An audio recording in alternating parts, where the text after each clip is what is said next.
capitán Llanos. Nuestros intentos por infiltrarnos en las bases del ejército han sido diezmados. Perdimos a 12 hombres y el resto se ha desaparecido en las colinas.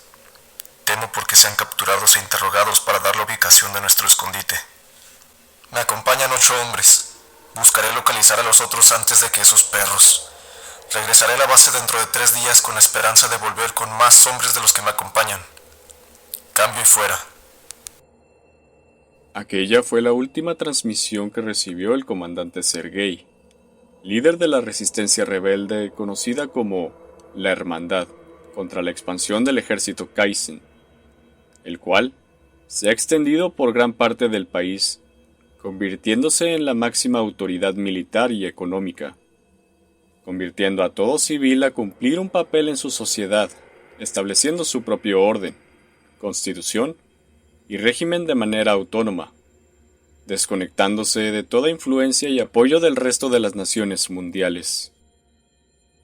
La gente que vivió en el corazón de esta nación aprendió a amar este nuevo modo de vida, algunos ante la persuasiva propaganda populista y otros más a la fuerza que se oponían a dicho régimen, terminando estos ejecutados.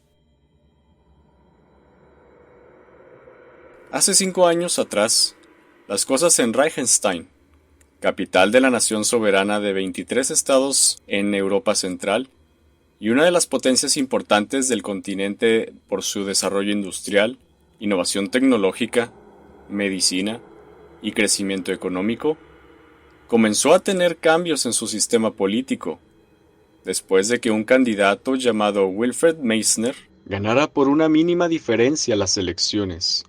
Su victoria se convirtió en un gran festejo por sus simpatizantes, los cuales lo apoyaban con gran fervor y visión.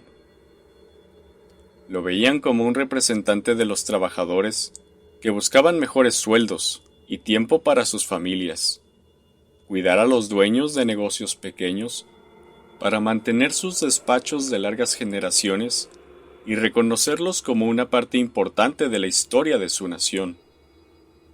Por un tiempo sus promesas se hicieron realidad, incentivando a los trabajadores con mejores sueldos y días de descanso para aumentar la productividad, al igual que las condiciones laborales para aquellos que no tenían dónde vivir. Retiró a los niños de las textileras para que estos acudieran a escuelas subsidiadas por el gobierno, convirtiendo la educación en un derecho a la par del alimento y agua. Con todo esto, el pueblo estuvo inmensamente agradecido con su mandatario, pero desde otro punto de vista, otro sector no estuvo de acuerdo en brindar tanto presupuesto y recursos a las masas, lo que hizo al señor Meissner un blanco de enemigos poderosos e influyentes. Su primer ataque fue directo y claro, una búsqueda por manchar su imagen, para que aquellos que lo vieran con la impresión de alguien correcto se volvieran en su contra y poco a poco a perder a sus simpatizantes. Tras este atentado, Meissner se inmutó y con un discurso político retomó el agrado de las personas. Al mismo tiempo y en cuestión de días, aquellos que lo intentaron difamar fueron ejecutados con múltiples disparos a quemarropa y exhibidos como corruptos de forma pública, incluyendo a sus familiares. Este acto causó una división en el pueblo ante el grado de crueldad empleado en este castigo, catalogándolo unos como un líder duro y justo, y otros como un dictador carnicero.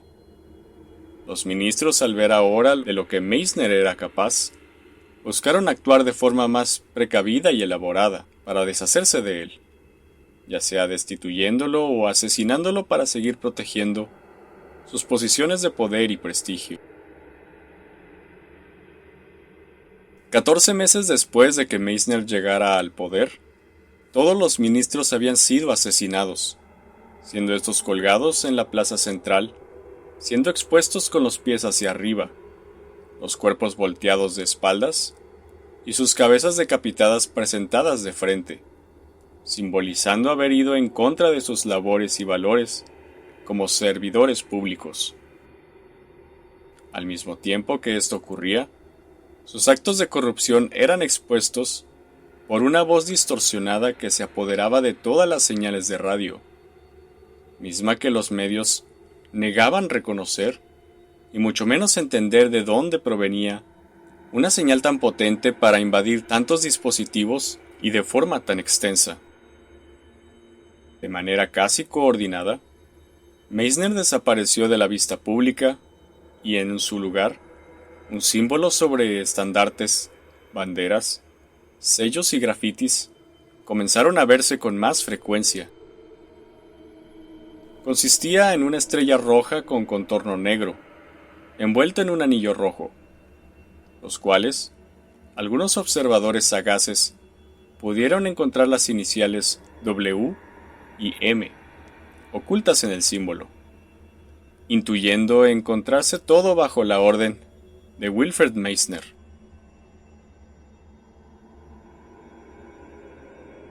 Unos días después de divulgarse esta teoría y causar el descontento de la gente ante estos cambios tan severos, exigían a Meissner dar la cara y explicar todo ello, así como el asesinato de toda la Cámara Legislativa, llamándolo genocida y tirano. Con todo esto convocó a la gente a reunirse para un informe oficial en el 18º mes de su presidencia. Cuando llegó el día, una gran lona blanca fue desplegada frente al edificio del Congreso, llamando la atención de los presentes.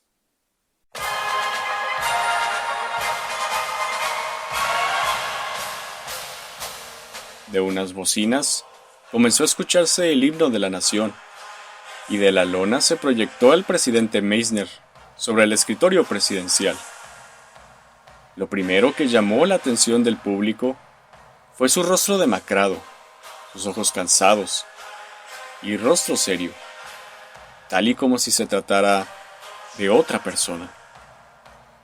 En su discurso se expresó con más severidad y enojo sobre la influencia de las naciones extranjeras en su territorio, el cual contaminaba y confundía las mentes de los ciudadanos, limitando su potencial y haciéndolos sentir inferiores e insatisfechos.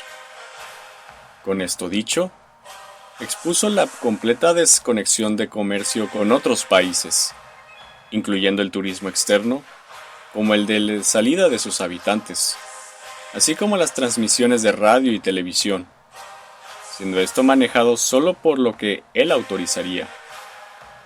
Decretó que las fábricas grandes y pequeñas se encargarían de producir todo lo que en ese momento gozaban para que las necesidades de cada ciudadano no se vieran afectadas, y reducir la diversidad de las clases sociales.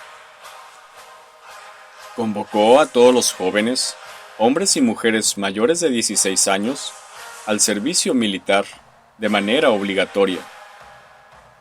Por último, unificaría a la policía y a la milicia en una nueva fuerza de protección a este nuevo sistema autocrático y autónomo, que se encargaría de arrestar y castigar a los infractores capturados contra las nuevas leyes, las cuales iban desde la humillación pública, flagelación o la ejecución. Al nombrar esto, desfiló el escuadrón de hombres y mujeres representantes de esta nueva policía militarizada, el cual se conformaba de uniformes negros, con bandas en el brazo derecho con el emblema del régimen, cascos que les cubrían gran parte del rostro a excepción de la boca, y protectores de hombros y codos de blindaje brillante, armados con rifles y bayonetas. En el cierre de su discurso, convocó a sus buenos ciudadanos a aceptar estos cambios para alcanzar una soberanía y engrandecimiento de su nación que inspiraría a las demás naciones vecinas, llamando a los mismos a ser miembros de esta fuerza militar, para convertirse en los propios protectores y aseguradores de la nación, que gozarían de grandes beneficios y crecimiento en su jerarquía. Al terminar el video y cesar la música, la multitud se dividió en extremistas simpatizantes del mensaje, gente asustada y de inconformes que no tardaron en tomar comportamientos violentos, oponiéndose rotundamente a cumplir con tales exigencias, llamando a Meissner demente y lunático opresor de la libertad.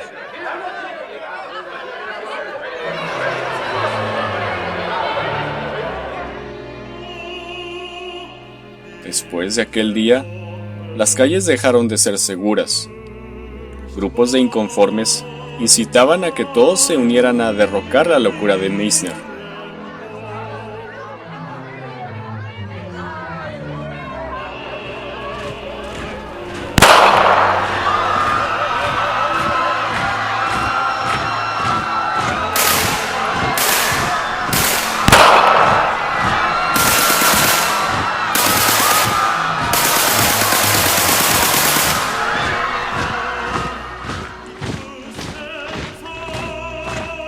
La milicia fue implacable con ellos, y los persiguió, desmanteló, y dejaron caer toda su fuerza sobre gente desarmada, en menos de un mes.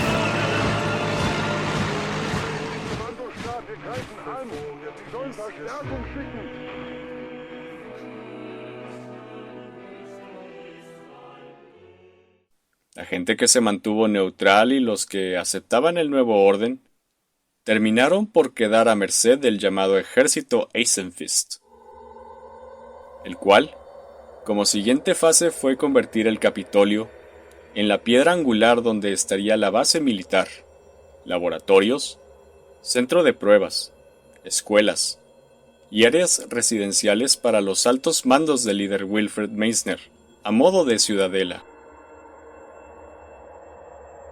Esta visión tomaría décadas de lograrse y requerir de una infraestructura sin precedentes en aquella nación. Sin embargo, fue la proyección de esta utopía lo que inspiró a la participación de cada hombre, mujer y niño a contribuir a esta causa, lo que incrementó las filas de militares e investigadores y comenzar la invasión a las ciudades vecinas, para expandir e incrementar su riqueza, población, tierras y recursos. Al tercer año del gobierno de Meissner, más de la mitad del país se encontraba controlado por la capital, la cual se erguía como una gran ciudad amurallada donde sus residentes originales servían a su líder. Cada individuo cumplía un rol importante, y las fábricas se encargaban de producir más armamento y vehículos de combate que cualquier otra cosa, avanzando en su tecnología y medicina a pasos agigantados. El ejército Eisenfist, pese a su mejoría en aditamentos y modernización, pasaba a convertirse en simple infantería ante el desarrollo de programas de soldados blindados, con armamento antitanque, pilotos con visión y reflejos amplificados, así como soldados de élite dotados de fuerza física, habilidades de combate y letalidad cuerpo a cuerpo, como en toda clase de armas, aunado a estupefacientes para agudizar los sentidos con bajo impacto en los efectos secundarios, convirtiéndose en una poderosa fuerza de legiones multifacética, conocida como el Ejército Imperial Kaizen.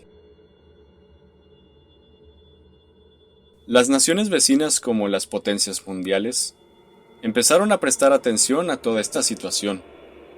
Algunos veían peligrar la paz y el orden, y otros una oportunidad de alianza para apalancarse de su tecnología y avances, para su pueblo y a la vez derrotar a sus rivales históricos, como aquellos que aborrecían por conflictos de intereses recientes.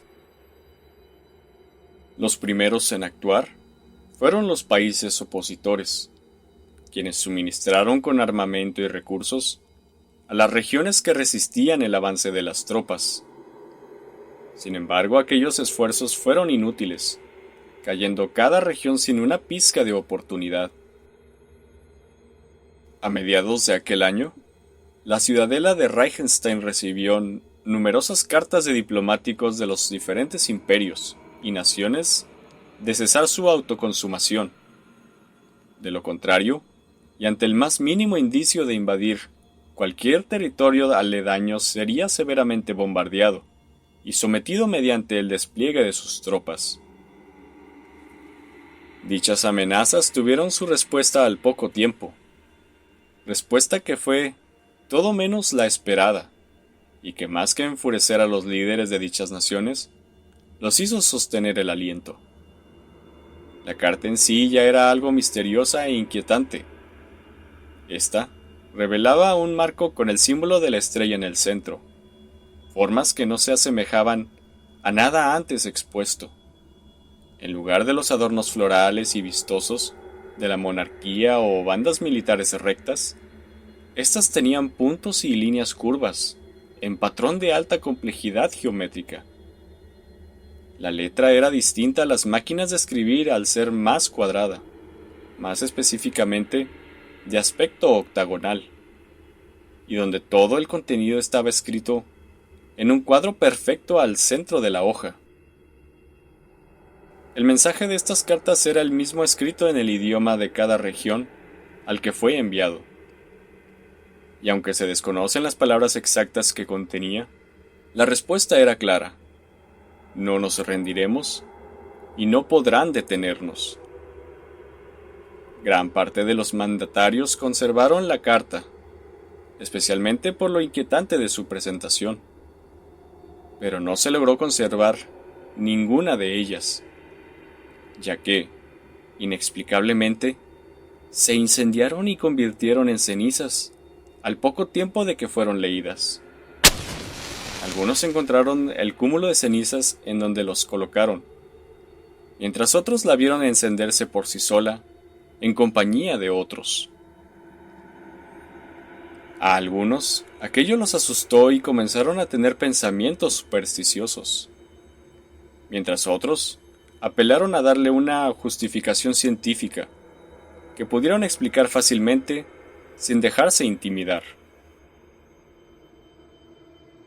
Algunos buscaron insistir en buscar un acuerdo diplomático, recibiendo una negación e interés en planear reuniones.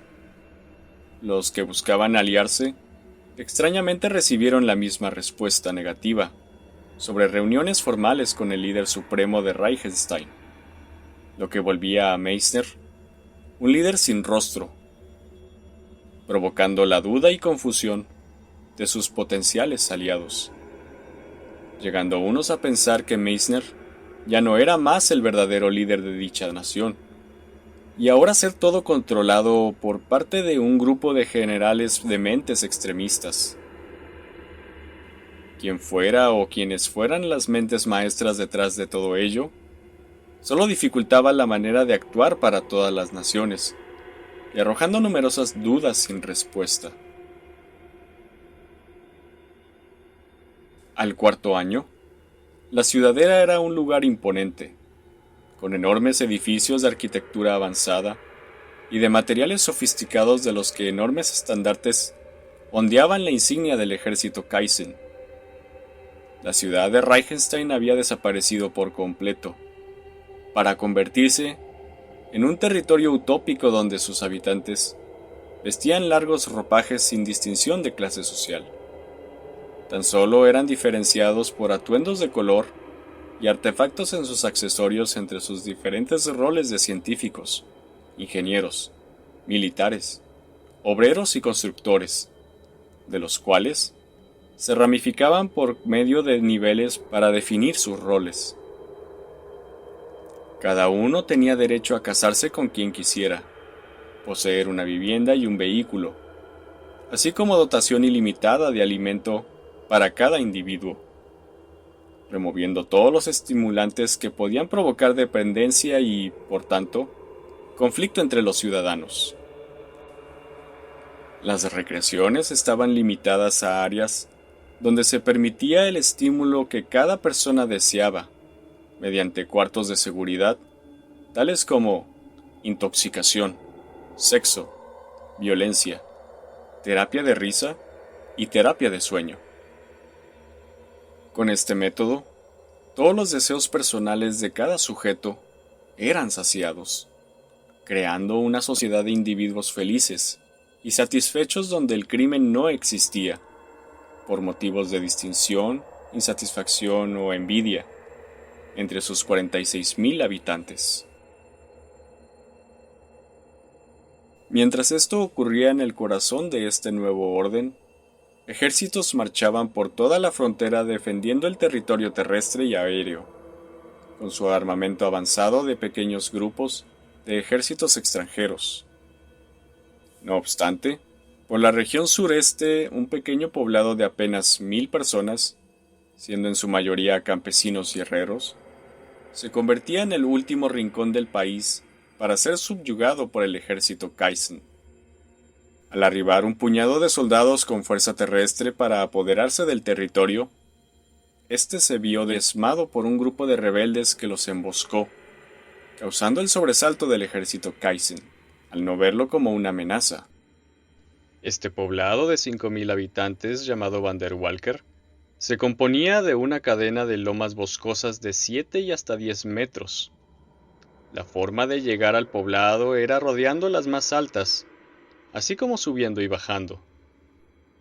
Este irregular paisaje les daba una ventaja territorial a los rebeldes para ocultarse, colocar trampas y ver a las tropas acercarse a la distancia, permitiéndoles anticiparse y preparar su respuesta. A partir de su primer intento de ataque en el segundo cuarto del año, esta región permaneció protegida y sin ser sometida por los próximos 8 meses, siendo esto posible por el comandante Sergei Ivanov, un spetsnaz del Ejército Rojo de casi 60 años, de gruesa barba y bigote, mirada penetrante y de la que pocas veces se le veía parpadear. Él, junto con 200 hombres más, fueron enviados sigilosamente a defender este punto estratégico, con gran anticipación, debido a que, pasando este poblado, un gran puente de 50 metros de longitud y 8 de ancho, lo convertía en una importante ruta comercial, por lo que perderla significaría una amenaza segura contra toda Europa Oriental y la península ibérica. Sergei defendía día y noche este territorio y entrenaba a los habitantes voluntarios para ser útiles en su compañía. La prolongada resistencia y los intentos fallidos del ejército inspiraban a los habitantes subyugados que se opusieran a este sometimiento y a los países vecinos, convirtiéndose en la resistencia rebelde como la Hermandad, compuesta por 2,000 hombres y mujeres atrincherados en el pueblo como en su base subterránea de operaciones, conocidos por el resto del mundo como el Muro de Vanderwalker, y apodado el comandante Sergei como el Escudo de Vanderwalker.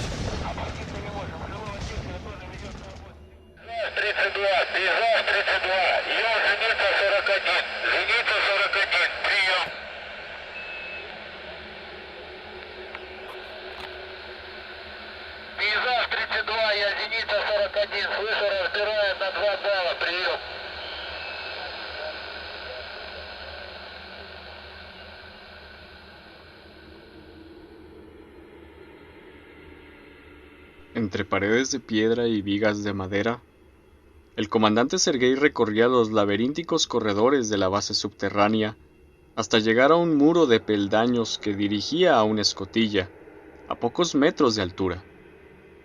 En aquel angosto pasillo de apenas 2 personas para transitar libremente, un par de soldados armados resguardaban la escotilla, misma de la que descendieron 8 hombres con aspecto sucio y ropas desgastadas. Al girar uno de ellos apenas pasando los 30, con ojos azules y cabello castaño, fija su mirada seria en Sergei, mismo que le hace una pregunta a modo de contraseña. Este inmediatamente responde confirmando ser un miembro junto a sus acompañantes. Aquel hombre se trataba de Jan Blasej, de nacionalidad rumana, y bajo el rango de comandante de artillería, apodado como Janos por el comandante mayor. Sergei inmediatamente pide asistir a los heridos, otorgándoles alimento y medicina. ¿Cómo luce el panorama en la vanguardia? Es un infierno en la tierra. Los tanques avanzan al unísono al igual que las tropas. Hay ojos en todas partes, lo que hace al pueblo próximo una fortaleza casi sin puntos ciegos. ¿Cuánto tenemos para recibir la siguiente oleada? 4 días. 5 máximo. El comandante hace un silencio ante esa noticia mientras ambos caminaban a paso apresurado rumbo a la sala de operaciones para discutir los planes de defensa tras la información adquirida. Al llegar encuentran a otros 4 hombres, en una sala con limitada movilidad, iluminada por faroles y lámparas de queroseno. En la parte más retirada un equipo de radio y al centro una mesa con tazas de café, libretas y un mapa del territorio con piezas de ajedrez improvisadas para las fuerzas enemigas y aliadas. Las personas al verlos llegar tenían rostros serios y de inquietud. Uno de ellos de complexión delgada, cabello rubio y ojos grises, y de estatura media respondía al nombre de Iván Bolonsky. Rango comandante de brigada, de nacionalidad rusa, y padres de la Federación Rusa previo a la independencia de Ucrania y sus vecinos. Su campo de especialidad, la aviación, ingeniería y armas cortas. A un lado de él, se encontraba un hombre de barba gruesa y cabello castaño, de ojos grandes y cejas pobladas, que le daban la impresión de alguien pacífico de nombre Czesław Kozlowski. Rango, comandante divisional. Nacionalidad polaca. Especialidad, combate cuerpo a cuerpo y comunicaciones. Del otro lado de la mesa, otro hombre de estatura destacable y complexión corpulenta, cabello oscuro y un poco canoso a pesar de tener poco más de 40, de cara redonda y mirada serena. Una expresión de la que no parecía que parpadeara o se sobresaltara por cualquier cosa. Su nombre, Dmitry Karpenko. Rango, primer sargento. Nacionalidad húngara. Especialidad, explosivos y rifles de largo alcance. Finalmente, el último hombre de la sala era de la estatura más baja.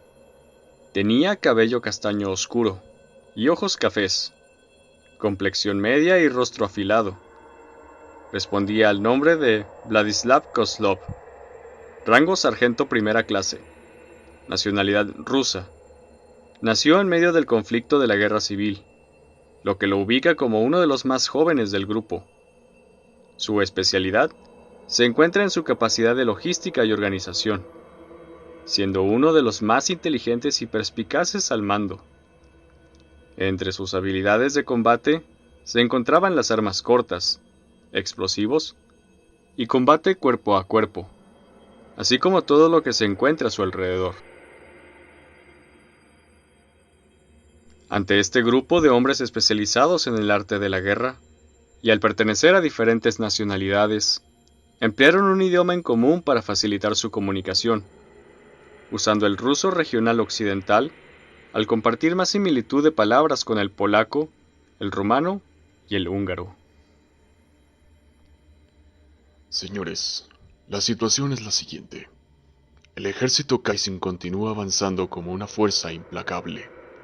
Como saben, hemos resistido 4 oleadas de infantería y ataques aéreos. Necesitamos dar un golpe decisivo con todo lo que tenemos. O no resistiremos hasta la llegada del resto del ejército de Stalin. Las provisiones también son pocas. 1 mes máximo racionalizando lo más posible.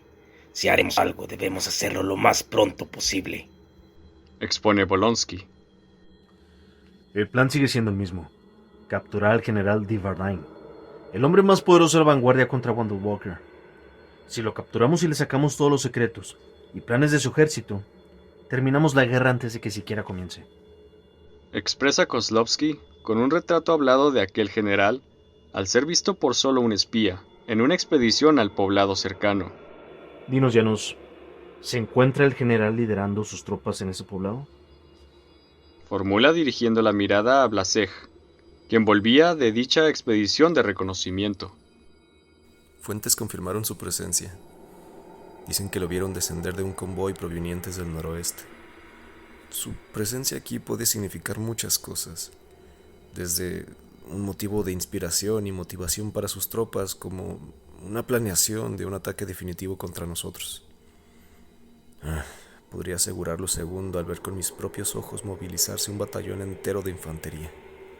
Incluso podría llegar a ser un regimiento contemplando los tanques y vehículos armados.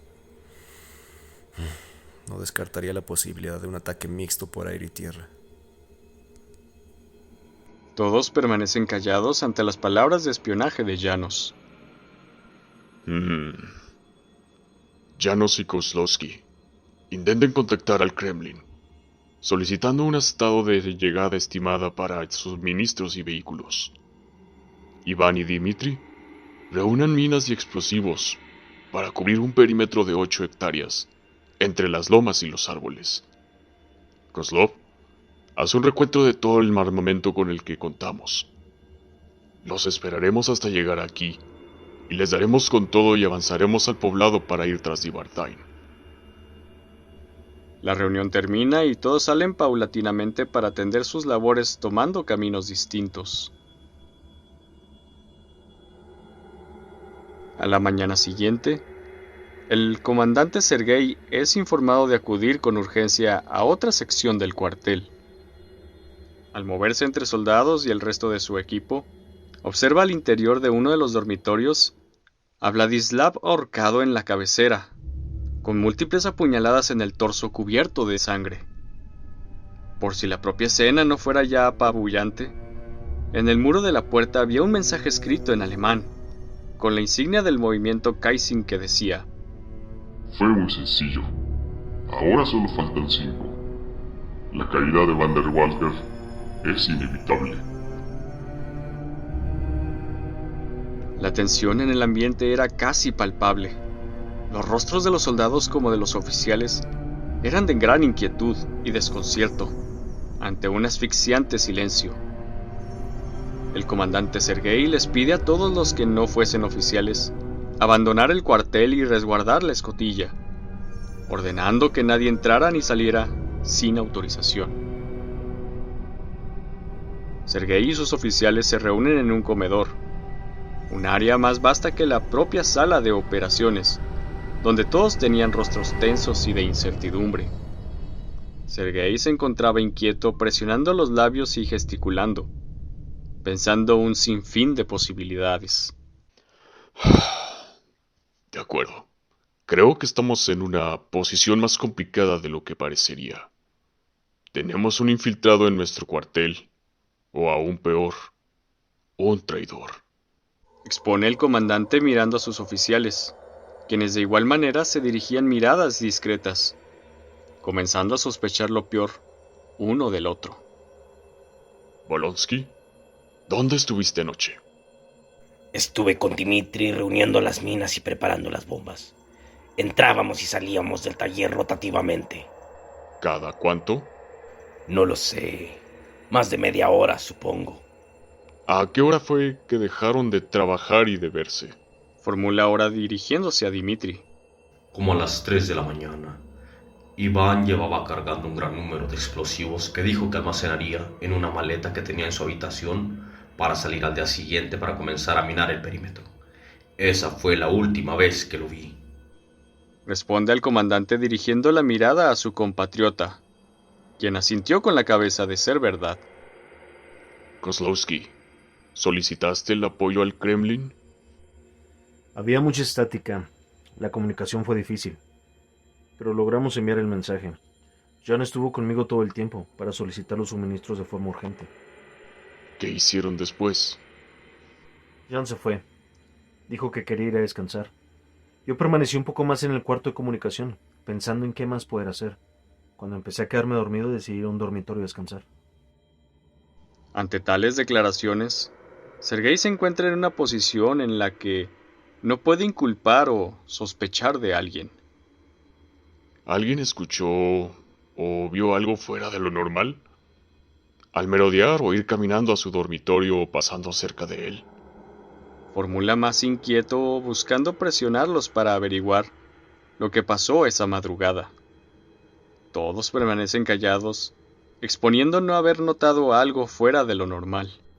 Vladislav era alguien muy reservado. Conservaba poco y tenía un estilo de vida muy rutinario. Un blanco fácil y hasta predecible. Quien lo haya matado sabía eso, Comenta Bolonsky. Charlé el día de ayer con él un poco, pero no comentó ni resaltó algo diferente fuera de contexto de lo que lo conocemos. Lo que me hace creer que lo tomaron por sorpresa. Comenta Kozlovsky. Estamos aislados esta vez. Si no fue ninguno de nosotros, entonces no debería morir nadie más. Janos tiene razón. El que haya dejado ese mensaje debió hacerlo para intimidarnos. No obstante, estén alerta ante cualquier actividad sospechosa o aspectos inusuales. El enemigo está acercándose y no podemos permitir que nos destruyan desde dentro. Sergei termina la reunión y todos salen a cumplir sus tareas.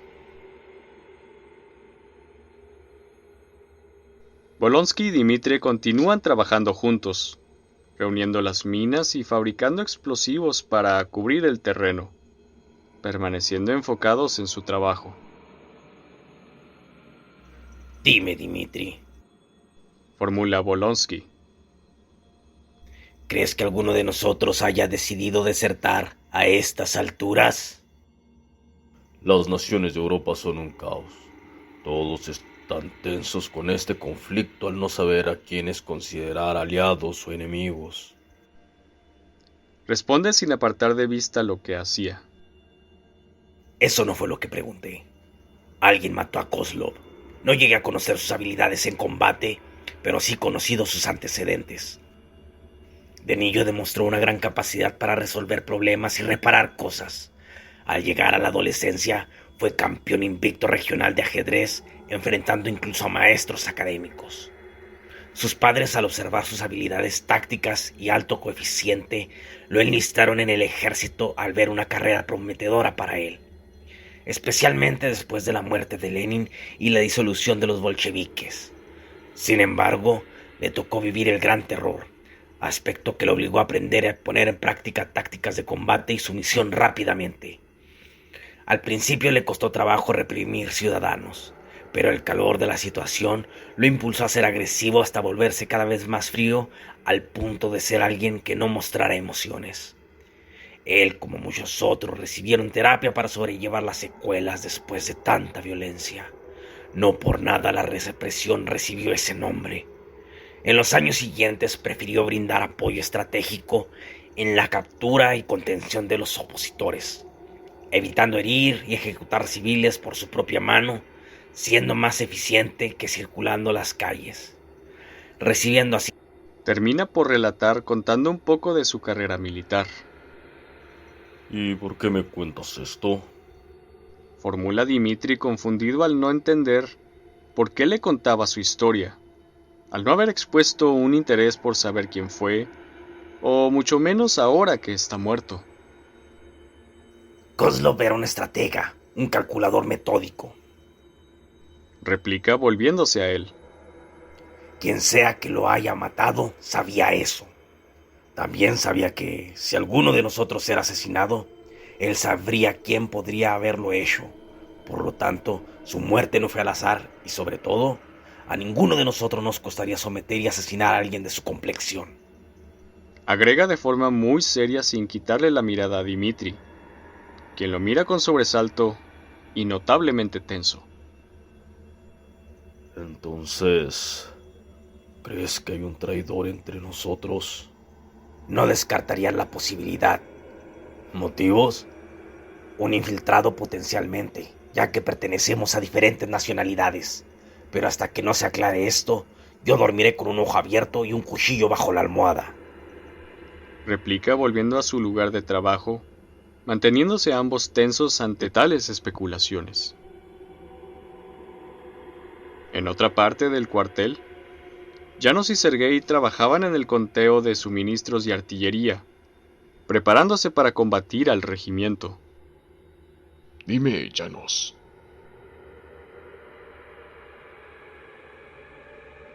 ¿Qué sabes sobre Bolonsky? ¿A qué se refiere, señor? Me refiero a qué tanto lo conoces. Es un camarada importante para esta resistencia. Posee altos y bajos. Pero quiero saber qué sabes tú de él. Bueno, siendo eso, sí averiguo algunas cosas. Sé que estuvo en el Ejército Blanco, algo que se esperaría de un ruso occidental. Su padre fue un oficial destacado de la Guardia Real de Zar Nicolás II, mientras él se encontraba en las barricadas como guarnición del conflicto de la Guerra Mundial. En el momento de la Revolución, tomó a su familia y se ocultó en los límites del imperio. Cuando ocurrió la Guerra Civil, Bolonsky se unió al Ejército Blanco a modo de buscar enmendar la huida de su padre por el bien de su familia en lugar de defender la familia real, quienes le habían dado mucho en su última etapa. Estuvo a punto de convertirse en general del Ejército Blanco, pero Alexei Kaledin terminó por obtener el mando debido a su mayor experiencia, puesto en la Primera Guerra Mundial y aprobación entre los prozaristas, así como el visto bueno por las fuerzas aliadas entre los otros países, y convertirse en la figura principal del movimiento, algo que lo frustró en gran medida. Sin embargo, poco después de la pérdida de territorio y de apoyo de los demás países que lo llevaron a su destitución y pronto suicidio, sintió un amargo alivio de no haber estado en su lugar. A su vez, nunca se cansó de repetir que de haber sido él el representante de dicho movimiento, pudo haber hecho un mejor trabajo, si bien quizás no una completa victoria, pero sí algo más significativo que el soso de Kaledin, según sus palabras. Una vez absorbido el Ejército Blanco, el resto de su carrera permaneció fuera de servicio hasta ser llevado a Finlandia a la Guerra de Invierno. Lugar de donde lo mandé a llamar para intervenir en esta resistencia. Conoce su pasado sin duda, pero ¿qué puedes pensar de lo que es como un militar? ¿Se refiere a que pudo matar a Kozlov por resentimiento del conflicto de la Guerra Civil? No dije eso. Entonces considera que es un potencial sospechoso de haberlo matado. Tampoco creo eso. Escucha, he conocido a decenas de soldados a lo largo de mi carrera. Hombres hambrientos de poder, esperando una oportunidad de crecer y obtener rango, ante tantos conflictos después de la revolución. La mayoría de ellos yacen bajo toneladas de nieve, o pudriéndose en celdas. Otros, más inteligentes, pelearon por convicción propia y objetivo. Recibieron condecoraciones, pero murieron más adelante. Incluso yo mismo ejecuté a varios de ellos en la Gran Purga, junto a los bolcheviques que defendían. Estos, a diferencia de los otros, esperaron su ejecución con honor, mirando a la muerte de frente. No tuvieron nada de qué arrepentirse. Sergei hace una pequeña pausa, misma con la que Janos lo mira confundido sin saber cuál era el sentido de decirle aquello. Te cuento esto porque puedo imaginar dos cosas de nuestro camarada Iván. Y no solo sobre él, sino de cualquier otro que se encuentre aquí. Número 1. Si uno de nosotros mató a Kozlov por rendición de cuentas, ha perdido la cabeza y es un peligro para todos. O 2. La persona que lo hizo planea matarnos a todos. Quizás no por traición, sino por desesperanza al escribir ese mensaje en la pared. Sea cual sea el motivo, hay que encontrarlo lo más pronto posible, o terminará por condenarnos a todos. Debo confesarle, señor, que estoy aterrado con esta situación. La guerra siempre está plagada de miedo. Miedo a la muerte, miedo a la derrota, miedo a perder seres queridos. Cada día es una lucha por mantener la cordura. Cuando estuve en las filas de la guerra de invierno en Finlandia, llegué a escuchar numerosas historias de los soldados más inexpertos, expresando su anhelo por regresar con sus familias. Algunos incluso se despertaban a mitad de la noche. Sigo sin saber a estas alturas cómo todo esto no me ha afectado de la misma manera. Creo que solo te adaptas y haces lo que tienes que hacer. La noche cae y el ejército Kaizen continúa avanzando. El cansancio y el sueño se apoderan de los oficiales de la resistencia y caen rendidos en sus respectivos dormitorios.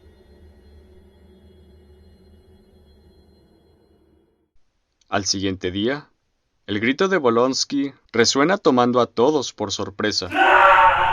Justo en el marco de la puerta del dormitorio de Kozlovsky, se encontraba boca abajo sobre un gran charco de sangre. Al mirar al interior, había un gran rastro de sangre, lo que daba a entender que el enfrentamiento ocurrió en su cama, muriendo ante una rápida pérdida de sangre ante cortes y perforaciones en venas importantes en cuello y brazo, que aceleraron su desangramiento. Todos al ver la escena se separan unos de otros, al tener claro la existencia de un traidor entre ellos. Sergei rápidamente ordena con voz firme mantener la calma. Maldita sea, Sergei. No me pides que me calme. Maldición. Sabía que la muerte de Kozlov no fue una casualidad. Uno de ustedes se volvió loco y nos está matando. Espera, ¿cómo saber si no es solo uno? ¿Qué tal si son dos? ¿Quién de ustedes es? ¿Quién de ustedes perdió la cabeza? Exclama Bolonsky con sobresalto y al borde de un ataque de pánico. Bolonsky, cálmate. Le pide Janos acercándose a él. Si das un paso más, te juro que... Bolonsky saca aquel cuchillo que le mostró a Karpenko cuando estuvieron conversando sobre Kozlov. Aléjense todos de mí. Si se me acercan, no dudaré en cortarles el cuello. Agrega histéricamente, retrocediendo hasta una pared. Todos al comedor. Inmediatamente. Ordena Sergei pasando Janos, Dmitri sin titubear, permaneciendo Bolonsky aferrado al muro con el cuchillo empuñado. Bolonsky, dije todos al comedor. Yo no me moveré de aquí. Pueden matarse entre ustedes, pero a mí no me tomarán desprevenido. Alega aferrándose al muro y con el cuchillo preparado para atacar. De pronto, Sergei descubre unas heridas en los nudillos y moretones en las manos de donde empuñaba el arma. ¿Qué te pasó en la mano? Le formula de forma seria. Muéstrame la otra. Le ordena sosteniendo Bolonsky el aliento mirándose muy tensos. Suelta ese cuchillo y muéstrame las manos ahora mismo. Le vuelve a ordenar, pero él se niega totalmente inquieto. Ante su negatoria, Sergei lo ataca repentinamente, desarmándolo y sometiéndolo al interior de la cafetería. ¡No soy yo! ¡Juro que no soy yo! Sergei ordena a los demás de ayudarlo en sentarlo en una silla e inmovilizarlo, replicando que podía explicar sus heridas y no ser el responsable. Si no eres tú, ¿por qué tienes los nudillos lastimados? Formula Janos. ¡Puedo explicarlo! ¡Puedo explicarlo! Habla entonces. Le pide Karpenko. Me dirigí a dormir después de que Karpenko y yo terminamos de preparar las minas y explosivos a altas horas de la madrugada. Él se retiró y yo me quedé un poco más a terminar de dejar el sitio ordenado. Posteriormente, cerré el lugar y me dispuse a descansar cuando de pronto escuché un ruido proveniente de un corredor. Pensando en la seguridad del cuartel y de la muerte de Kozlov, me dispuse a investigar con mi confiable cuchillo en mano. Al acercarme solo encontré un estante sin nadie a la vista. En cuanto bajé la guardia, este se desplomó sobre mí, cayéndome un sinnúmero de objetos pesados que golpearon mis manos en un intento por resguardarme. Pensando que se trataría de una trampa para matarme, busqué salir de ahí lo más rápido que pude y de averiguar que no hubiera alguien aproximándose. Aspecto que no ocurrió. Y es por eso por lo que tengo las manos heridas. Termina por relatar sin que los presentes se encontraran muy convencidos de su historia. ¿Por qué no reportaste ese incidente antes que cualquier otra cosa? Pregunta Sergei. Porque lo consideré un incidente aislado, además de no imaginarme ver el cuerpo de Kozlowski desangrado iniciando el día. Responde con inquietud y aún con sobresalto. El tiempo pasa y los cuatro permanecen en el comedor con Bolonsky atado, siendo interrogado y golpeado para confesar ser el traidor, negando serlo en todo momento. Sergei, Janos y Dmitri toman un poco de café pensando en qué hacer con su sospechoso. Dmitri aboga por asesinarlo inmediatamente, mientras que Janos rechaza dicha acción y sugiere aprisionarlo. Todos tomaron algo de café interrogando a Bolonsky, con el fin de obtener una confesión, pero él negaba completamente el haber asesinado a alguno de los oficiales. Dmitri golpea a Bolonsky y este cae noqueado. Karpenko, ¿qué hiciste? No lo golpeé tan fuerte. Bolonsky es muy resistente. No pudo ser noqueado tan fácilmente. El comandante y los demás comienzan a sentirse mareados y con pesadez en los párpados. ¿Qué es lo que está pasando? Dmitri intenta apoyarse sobre una silla, pero resbala y termina por caer al suelo. Algo tiene el café. Janos se frota la cara mientras Sergei se apoya a la pared, cayendo lentamente, perdiendo el conocimiento.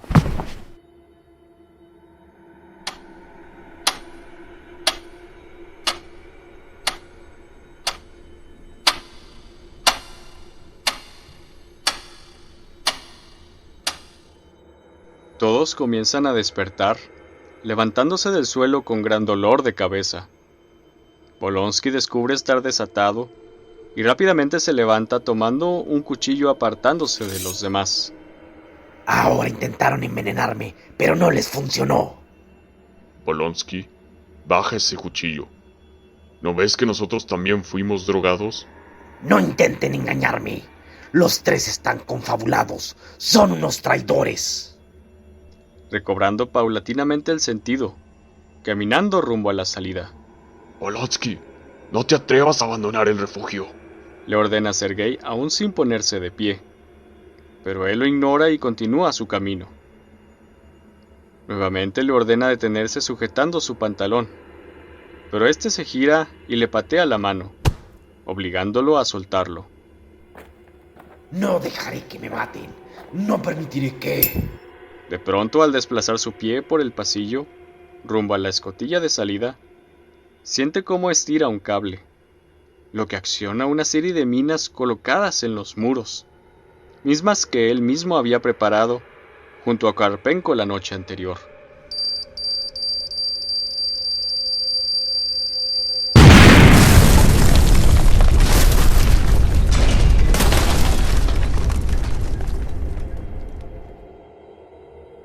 El estruendo sacude el cuartel entero, entrando una gran nube de polvo al comedor, sobresaltando a los tres miembros restantes, cubriéndose la cabeza hasta sentir todo tranquilo. ¡Bolonsky! ¡Bolonsky! Lo llama Janos, esperando respuesta y tambaleándose rumbo al pasillo. Sergei y Dmitri se levantan mirándose y manteniendo su distancia. Janos, ¿qué pasó con Bolonsky? Pregunta Sergei muy serio. Está esparcido por todas partes. Le pusieron una trampa con los explosivos que trabajó con Karpenko. Janos, al descubrir los restos de la ropa y del cuerpo de su compañero, se mantiene en el corredor, mientras que Sergei, al escuchar sobre los explosivos, empuña su arma y la apunta contra Dmitri. Comandante. Expone las manos ante la tensión. ¿Eres el traidor? ¿Inculpaste a Bolonsky y luego lo asesinaste? Me levanté del mismo lugar. Si hubiera sido yo, habría escapado. Sergei lo mira inquieto ante la intriga e incertidumbre de sus palabras.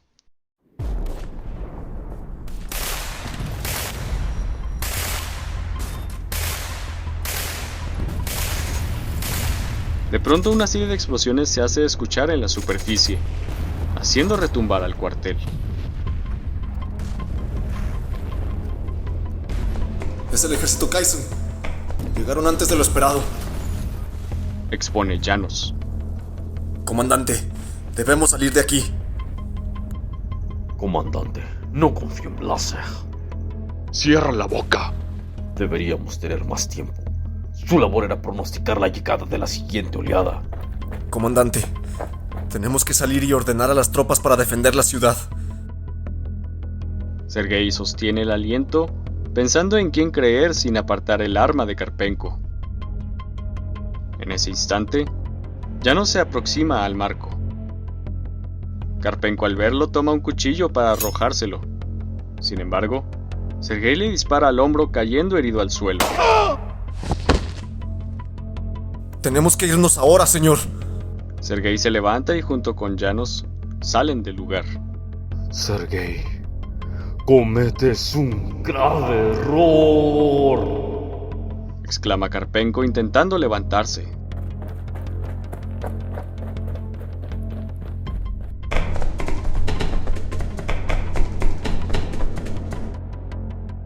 Sergei y Janos corren entre los pasillos, llegando primero a una cámara para prepararse. En cuanto Sergei le da la espalda a Janos, este le apuñala el bíceps izquierdo. Al sentir la agresión, inmediatamente reacciona y responde golpeando a Janos. Ambos se enfrentan, siendo Janos el más agresivo, y atacando de forma decisiva y certera, sin atacar a puntos vitales. En un ataque furtivo de Sergei, logra apuñalarlo en el pecho, pero Janos logra responderle, hundiéndole el cuchillo en la pierna, dejándolo malherido y con múltiples hemorragias. Janos, en lugar de rematarlo, detiene su agresión, dejando el cuchillo incrustado en su pecho. ¿Qué estás esperando? Acaba conmigo de una vez. Le pide Sergei, recargándose en el muro. Janos simplemente mira a su alrededor y lo silencia. ¿Qué te prometieron, Janos? ¿Qué te prometieron para traicionar a tus camaradas y a tu madre patria? Oh, es verdad. Expresa retirándose su chamarra. Al tener el torso más libre, atiende su herida sacando algo parecido a una gasa, con una cara brillante, la cual coloca en su pecho tan pronto se retira el cuchillo. Exhalando de alivio, aquella extraña gasa se mantiene adherida, apenas mostrando una mancha roja. Son una maravilla. Te compartiría una para tus heridas, pero te necesito inmóvil y vivo. Además, sé que dominas bien el dolor. Sujetándose el cuello con las yemas en los dedos, de pronto comienza a estirarse la piel, subiendo hasta su rostro, mirándolo Sergei, desconcertado. Aquella máscara de aspecto sumamente delgada como una hoja de papel expone a un hombre un poco más cercano a los 30, con facciones diferentes y una barbilla más prominente y cuadrada. Además del rostro, se gira y al volverse con el comandante, el color de sus ojos era diferente, al igual que el de su cabello, exponiendo a una persona completamente diferente. ¿Y tú quién rayos eres? Soy aquel que tanto buscan capturar, y resultó ser que estuvo aquí, debajo de sus narices. todo este tiempo. Soy el general Divardain. Sergei, al escuchar lo que aquel hombre le exponía, queda apabullado y absorto de sus palabras. Viendo su cara debe tener 1.000.000 de preguntas en su cabeza, que no sabe por cuál comenzar. Empecemos por Jean Blasek. Fue interceptado en su trayecto a esta resistencia y tomé su lugar. He convivido con ustedes todo este tiempo, viviendo como una rata en este asqueroso y repugnante agujero. Responde golpeando y pateando todo lo que se encontraba a su alrededor. Maldito desgraciado. ¿Por qué esperaste tanto? ¿Por qué hasta ahora? Para recaudar información, conocer a fondo cada paso y estrategia. No escatimamos en que, si un pueblo se rebelaba y si resistía al sometimiento, no íbamos a confiarnos en mandar toda nuestra fuerza y debilitarnos para romper una frontera. Teníamos que destruir ese muro desde dentro, abriendo una grieta poco a poco, hasta que una vez perforado desde adentro, cualquier golpe lo derribe, incluso contra el gran muro de Van der Walker.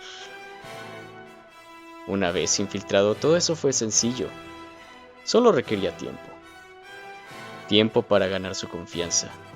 Tiempo para ser un elemento más. Tiempo para conocer cada rincón de esta base, e incluso sus alrededores. Expone revelando todo su plan. Es un hombre interesante, comandante Sergei. Es un hombre apasionado, creativo, de convicción y enfoque a cumplir con su objetivo. Todo un líder nato. ¿Estuvo en la Gran Guerra? ¿Por cuánto pasó para ser el hombre que es? Formula con gran interés, sentándose en una caja mientras lo miraba fijamente. ¿Eso qué importa ya?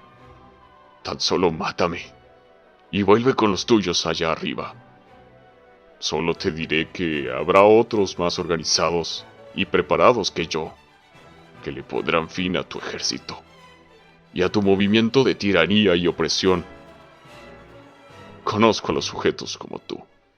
Vienen con sus propuestas nuevas de cómo hacer las cosas, pero sus conceptos improvisados y experimentales terminan por caerse a pedazos por sí solas y al final solo deberán pagar las consecuencias y condenar a su nación y a sus generaciones a una miseria y repudio histórico, del que tendrán que pasar siglos para recuperarse. Sergei dicta tal discurso con la referencia y experiencia de los acontecimientos de su nación, ante la reciente revolución y conflictos civiles. Oh, así que un hombre de tradiciones. Expone Divardain con gran calma, como si no hubiese escuchado todo aquel mensaje y solo lo interpretaba para su análisis de personalidad, aspecto que toma por sorpresa al comandante, a no ser la reacción emocional de furia que esperaría. ¿Recuerda cuando implementaron la energía eléctrica, comandante? El señor Tesla presentó su idea de un objeto que iluminaba más eficientemente que la llama de una vela. La gente, al ver esto y la energía que la producía, se mostró aterrorizada de este nuevo descubrimiento, que pensó que estaba jugando con fuerzas peligrosas y devastadoras, más allá de su control, incluso que pondría a las personas en grave peligro. Hubo un norteamericano que lo buscó desprestigiar empleando su propio método de la electricidad como algo mortífero, al asesinar un elefante. No obstante, sus experimentos eran parte de los intereses corruptos de un hombre hambriento de poder. Al final, se iluminó la noche en las calles y cada rincón por este nuevo descubrimiento. La gente olvidó el temor que le produjo al verse beneficiada y cómo su vida se simplificaba. Entre sus precursores, uno salió victorioso y otro, con intenciones muy humanitarias, fue desprestigiado y condenado a la miseria. Afortunadamente, ahora está nacionalizado en Regenstein, gracias a nuestro líder Wilfred Meissner, recibiendo el trato que merece y siendo su nación beneficiada de sus innovaciones y revolucionarios inventos. Con esto dicho, puedo entender que usted fue de esos que rechazaron la idea inicial de la electricidad. Es un hombre que piensa que no debe cambiar algo que sabe que funciona correctamente, tal y como lo conoce. No hace falta modificarlo con algo más. Y sin embargo, el régimen de su país ante el cambio por una dictadura socialista lo adoptó muy bien. Alguien con principios defendería la idea de que la tierra es de quien la trabaja. ¿Qué clase de persona defiende un movimiento que asesina inocentes e invade sus tierras? La historia ha comprobado que esa clase de desplazamientos y regímenes de gobierno tienden a desaparecer rápidamente, consumidos por su propia ambición y hambre de poder. Eso es correcto, comandante. Sin embargo, omite un pequeño detalle. No estamos tan aislados como puede imaginar. Nos estamos educando en aprender la historia de nuestras civilizaciones, incluso las de otros continentes, aprendiendo y evitando los errores que cometieron y que los llevaron a una destrucción como expone. La enorme diferencia que tenemos con esos registros del pasado es... Divardain se acerca a Sergei. Los que formaron nuestra sociedad y nos están dirigiendo son hombres que vienen de las estrellas. El mismo Wilfred nos lo ha presentado. Hemos visto cosas asombrosas, cosas que jamás imaginamos que fueran posible y que cambiarán el rumbo de la humanidad a pasos titánicos. Esta máscara y este medicamento no son nada comparado con lo que hay en la Ciudadela. Ellos son incorruptibles, pacientes y con un objetivo claro y sin excepciones. Ellos llevan un tiempo guiando a las civilizaciones y consideran que ya es tiempo de establecer un orden más estricto. Esta es una guerra que acabará con todas las guerras del futuro. Una civilización mundial, equilibrada y equitativa para todos. Sergei queda atónito de lo que escuchaba al descubrir una conspiración más grande de lo que podía haber imaginado. ¿Por qué me dices esto? ¿Tiene algo que ver con el hecho de que no me has matado? Expone con una voz temblorosa, a la hora preguntarse por qué lo quería con vida. ¡Bravo! Hizo la pregunta más acertada. Menciona con gran admiración. Su impresionante experiencia y admirable coraje serán bien utilizados en el desarrollo del nuevo mundo. No traicionaré a los míos, no importa cuánto me torturen. No se preocupe, comandante. De todas formas, no recordará nada. Le responde muy tranquilamente. Wir sind bereit. Komm zu uns. Expone en su idioma, acercando su muñeca a su rostro. Fue una conversación agradable, comandante. Pero ya es hora de irnos. Ansío ver a mis hijos y a mis esposas. Antes de que Sergei pudiera responder, el techo comenzó a retumbar y las luces a parpadear de forma intermitente, mientras Divardain posaba su mano extendida sobre su cabeza, a modo de saludo militar. El techo de pronto se abrió sobre ellos, proyectando una enorme y radiante luz blanca. Un retumbante sonido penetraba sus oídos al punto de sentirlo repercutir en sus huesos. Anteponiendo su mano, lograba ver numerosas luces alrededor del gran rayo de luz, descubriendo que él y el general flotaban de forma ascendente en dirección a aquel extraño objeto volador. Mirando a su costado derecho, contemplaba cómo el pueblo de Van der Walker era invadido por el ejército invasor, y los cuerpos de sus soldados siendo apilados e incinerados. Descuide, usted y la historia los olvidarán.